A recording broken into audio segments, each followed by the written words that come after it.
آپ جب تک اس میں یکسوئی اور کنسسٹنسی سے وہ کام نہیں کریں گے آپ کامیاب نہیں ہو سکیں گے. اور یہ دنیا کا ہر بندہ اس بات کو جانتا ہے, ہر بندہ اس بات کو جانتا ہے. یہاں میرا ایک سوال ہے یہ پیدا ہوتا ہے کہ جب ہر بندہ ہی اس بات کو جانتا ہے کہ دنیا کا کوئی بھی کام یکسوئی اور کنسسٹنسی کے بغیر, تسلسل کے بغیر اس میں کامیابی ممکن نہیں ہے, تو پھر سارے لوگ کامیاب کیوں نہیں ہوتے؟ دیکھیں نا, بڑا اہم سوال ہے, بڑا امپورٹنٹ سوال ہے کہ جب ہر بندہ ہی یہ بات جانتا ہے کہ ارتکاز توجہ, ٹھیک ہے, یعنی یکسوئی اور کنسسٹنسی کے بغیر آپ کامیاب نہیں ہو سکتے, تو پھر وہ بندہ وہ کیوں نہیں یکسوئی اختیار کر پاتا اور کیوں نہیں وہ کنسسٹنسی اختیار کر پاتا؟ اس کی وجہ کیا ہے؟ اچھا, اس کی ریزن کیا ہے؟ یہ سب سے اہم سوال ہے, بہت ہی اہم سوال ہے. یعنی یوں سمجھیں کہ یہ بلین کا کوشچن ہے کہ پھر وہ کامیابی کیوں نہیں اس کو ملتی. اس کا سمپل سا جواب یہ ہے کہ یہ تو ہر بندہ ہی جانتا ہے کہ یکسوئی اور کنسسٹنسی کے بغیر وہ کسی کام میں کامیاب نہیں ہو سکتا, لیکن کسی کام کو یکسوئی کے ساتھ کرنا اور کنسسٹنسی کے ساتھ کرنا یہ نہیں آتا اس کو, یعنی اسی کی پریکٹس نہیں ہوتی, یکسوئی کی پریکٹس نہیں ہوتی, کنسسٹنسی کی پریکٹس نہیں ہوتی, تو وہ بندہ فیل ہو جاتا ہے. جب اس کی پریکٹس ہی نہیں ہوتی, وہ 2 دن کام کرتا ہے اور توجہ سے نہیں کرتا, تو تسلسل اس کا ختم ہو جاتا ہے اور یکسوئی بھی ختم ہو جاتی ہے اور وہ ناکام ہو جاتا ہے. ایک بندے نے ایک کاروبار شروع کیا, اب وہ کاروبار میں تسلسل ہی نہیں ہے, کنسنٹریشن نہیں ہے, کنسسٹنسی نہیں ہے, تو وہ 1 مہینے 2 مہینے 3 مہینے بعد یا سال بعد اس کا کاروبار تباہ ہو جائے گا, اس کا پیسہ سارا برباد ہو جائے گا. لیکن اب ایک بندے کو پتا ہے کہ میرا سارا پیسہ برباد ہو جائے گا, پھر بھی کنسسٹنسی سے, تسلسل سے اور یکسوئی سے وہ کام نہیں کر پاتا, حالانکہ اسے پتا ہے. اتنا پتا ہونے کے باوجود بھی وہ نہیں کر پاتا, وہ صحیح طریقے سے مینج نہیں کر پاتا اور اس کا سارا پیسہ برباد ہو جاتا ہے. تو پتا چلا کہ یہ تو دنیا کے ہر بندے کو پتا ہے کہ کنسسٹنسی اور یکسوئی, ارتکاز توجہ, کنسنٹریشن, اس کے بغیر وہ کامیاب نہیں ہو سکتا. لیکن اس کو یہ نہیں پتا کہ میں نے ارتکاز توجہ یعنی کنسنٹریشن اور کنسسٹنسی میں کامیابی کیسے حاصل کرنی ہے, یعنی اس میں کیسے کامیابی حاصل کرنی ہے. تو پتا چلا کہ کنسسٹنسی اور کنسنٹریشن جب اس میں کامیابی حاصل ہو جائے گی تو وہ دنیا کے ہر کام میں کامیاب ہو جائے گی. اب سمجھ آ گئی آپ کو بات میری؟ یہی میرا یہ موضوع ہے, آج کی جو کا ولاگ ہے اس کا یہی موضوع ہے.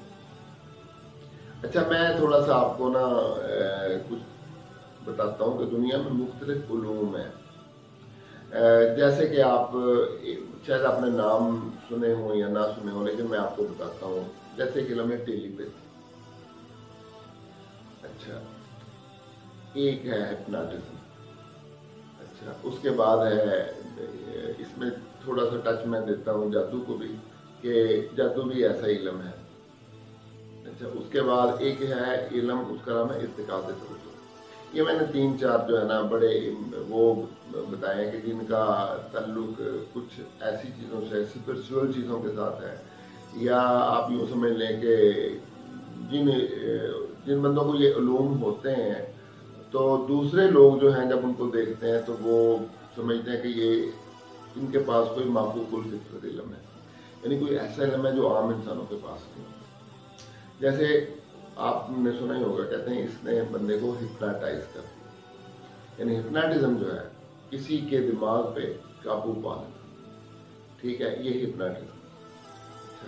ٹیلی پیتھی کیا ہے کہ اپنے خیالات دوسرے کو منتقل کرنا, اس کے خیالات پہ حاوی ہو جانا اور اپنے خیالات کو ایسے طریقے سے اس کو منتقل کرنا کہ وہ بندہ جو آپ سوچ رہے ہیں وہی وہ سوچے, ٹھیک ہے.